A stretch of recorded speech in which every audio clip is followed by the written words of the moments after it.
may request Mr. Enron to launch the book and hand over the first copy to Dr. Nandini Rao. The second copy to Mr. Reggie Matthew.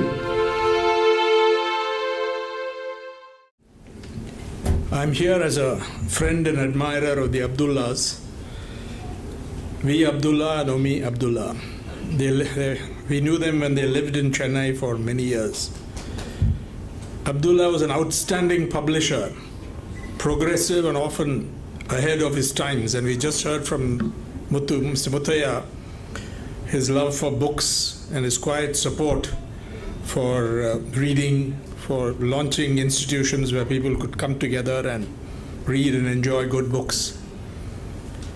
Abdullah retired as a divisional director in charge of publication at Orient Longman. He also wrote regularly for The Hindu and Frontline and for Mathrubhumi. In the later years, I often met him in the company of his close friend and contemporary, the historian Ali Gopal. After Gopal moved from Delhi after a distinguished career in academia at the Jawaharlal Nehru University and also Oxford. Abdullah published a large number of books, including works of fiction translated from Malayalam into English. These included novels and stories by M.T. Vasudevan Nair, S.K. Pottakad, Malayattu Ramakrishnan, N.P. Muhammad, and Vaikom Muhammad Bashir. Not many people would know that Abdullah also produced 2 films in Malayalam. I remember, it's a collector's item, a book published by Abdullah in 1973, Orient Longman. It says publisher Abdullah. It's a book by my friend Prakash Karat, who had just returned from Scotland, from Edinburgh, after finishing his master's, and this was essentially developed from his master's thesis. And for a publisher in those days to take up a book by a young man, totally unknown at that time, on the title is Language and Politics, Language and Nationality Politics in India. So he was a very open-minded, progressive publisher. We learn at the outset from Umi's granddaughter, Nazanin Jalaluddin, that this book, A Kitchen Full of Stories, was inspired by Abdullah. He encouraged, if you read the book, we know that he encouraged Umi to further her keen natural culinary talents by studying the theory and history of food at the Adayar Catering Institute. He helped her plan and publish her first book, Malabar Muslim Cookery, and encouraged her specialization in the food of their community, the Mappilas. Umi has written 5 books and has emerged as the national and international expert in Mappila and Malabar cuisine. She has been a food consultant to leading hotel groups, Taj, Oberoi, ITC, and Leela.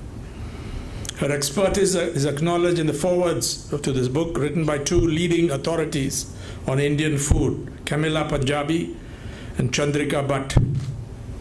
As has been mentioned, the Mappilas have a proud history in India. They are a distinctive Muslim community from the Malabar district of Kerala. There's a short introduction to the Mappilas in the book. Points out that Islam spread to Kerala through trade with West Asia. Arab traders traveled and traded in and out of Malabar ports. Some married and settled in the region. In addition to traditional recipes, A Kitchen Full of Stories gives us an insight into the life and practices of this vibrant community. It goes without saying that this book is indispensable to anyone interested in Mappila cuisine. At one level, it is a cookbook, a practical guide to and celebration of Mappila kitchen treasures, as the title says, enhanced by a whiff of autobiography and contextualized by the leading expert practitioner in the field. But it's more than that. It introduces us to the culture and tradition of a community.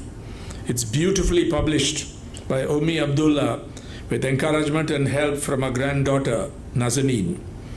The recipes and background stories bring to life the rituals and habits of family and community and are richly enhanced by beautiful photographs. It's a real insight into a wonderful community that forms an integral part of the rich tapestry that is India. A word on these stories.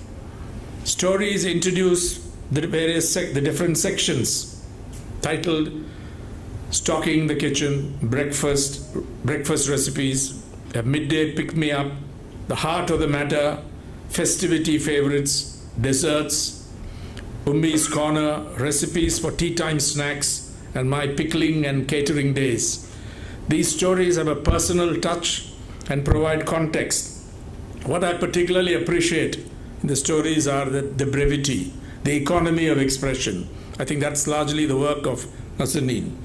But I think that's totally in line with Ummi Abdullah's way of communication. Succinct, the opposite of self-indulgent, not a word wasted. I just want to give you a flavor of the stories. I photographed those pages from the book. For example, in introducing the story, the paragraph introducing the section called Seafood and Fish and Dinner Recipes says, my travels around the world as an ambassador for Mapilla cuisine have made for some great stories. And then the story is goes back to 1997 when she was in Vietnam to teach chefs at the Hanoi Press Club. I asked the chefs for tamarind, I'm quoting now, an ingredient used liberally in Mapilla cooking, but they looked stumped. To make matters worse, most of them didn't speak English. I tried various ways to describe it to them. It's sour, turns black when dried, a brown fruit, but nothing seemed to work. Finally, I decided to head to the supermarket myself, hoping to find what I was looking for. Sure enough, there were various types of tamarind in different sizes and colors stocked on the shelves.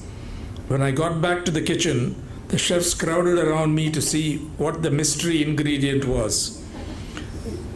The moment I opened the bag, the room erupted with laughter.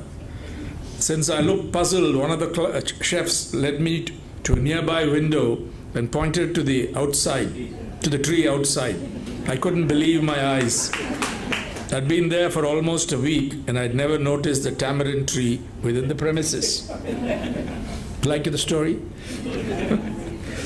And note the brevity of the story. And then the other story, really interesting story, relates to her venture into vegetarian cooking. When I first began cooking, vegetarian dishes were not readily part of my repertoire.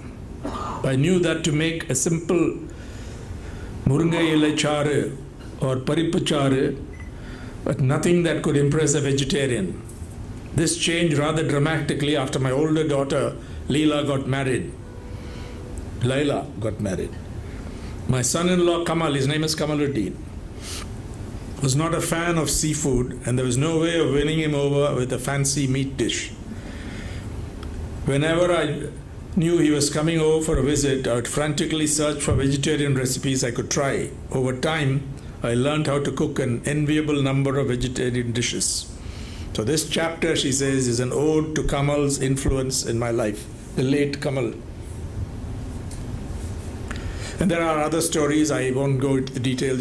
We don't want to preempt your reading of this book. I also want to commend the production of this book. This is an elegantly and thoughtfully planned and produced book. Mention has been made of it being crowdsourced, crowdfunded. That is, they sold the book. If you go to Amazon, you'll see pre-order. That's what it is, and I think it's got very good support in advance because of the reputation of, even international reputation among the diaspora of Ummi Abdullah, and I think that is a very good idea. The book many books these days are sloppily published. No index, you often search for an index, not enough references, not enough helpful notes for the reader, this book has all of it. One of the first things I looked out for in the book, checked out, was whether it had an index, whether it had references. There are a few, and above all, there are very helpful notes for the reader.